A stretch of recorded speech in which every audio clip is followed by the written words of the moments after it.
वो मौला कायनात के मुतालिक अट्रैक्ट हो गया, बहुत उनके पास चला गया और मौला कायनात के पास जाके कहता है कि ए खूबसूरत शख्सियत या ए साफ सुथरे शख्सियत, आप कौन है और आप कहां से आ रहे हैं? आप कहां से आ रहे हैं? पहले तो ये पूछता है जनरल। तो मौला कायनात कहते हैं कि मैं मदीने से आ रहा हूं और मैं जंग के लिए शाम जा रहा हूं। उसके बाद मौला कायनात जो है उनकी शख्सियत से वो इतना ज्यादा मुतासर हुआ और इतना ज्यादा वो इंप्रेस हो गया कि वो कहता है कि ए शख्स, मतलब कि मौला कायनात से कहता है ए शख्स, ए जवान शख्स, ये जो इतना खूबसूरत चेहरा है आपका, क्या आप फरिश्ते हैं या आप इंसान हैं?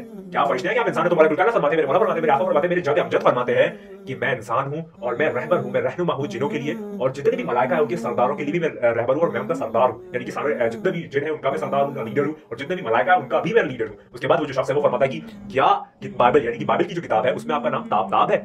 क्या आपका नाम ताबताब है? ए मेरे मौला, मतलब वो कहने लगा कि ए मेरे मौला, क्या बाइबल की किताब में आपको ताबताब कहा जाता है? तो मौला कायनात फरमाते हैं कि नहीं, ताबताब जो है वो मोहम्मद मुस्तफा सल्लल्लाहु अलैहि वसल्लम का नाम है। मुझे तो बाइबल की जबान में क्या कहते हैं? अब वो शख्स पूछता है, मतलब कि मौला कायनात आपको बाइबल की जबान में क्या कहते हैं? तो वो कहते हैं कि मुझे संतिया कहते हैं। यानी मौला कायनात खुद फरमाते हैं कि जो ताबताब है वो रसूलुल्लाह सल्लल्लाहु अलैहि वसल्लम को आ गया और मुझको संतिया कहा गया। उसके बाद वो शख्स है वो पूछता है कि आपको तौरात की जबान में मीत कहते हैं, यानी कि तौरात की जो किताब है उसमें मीत कहा गया है? तो मौला कायनात फिर फरमाते हैं कि मीत जो है वो रसूलुल्लाह सल्लल्लाहु अलैहि वसल्लम का नाम है। मुझे तो कहा गया एलिया।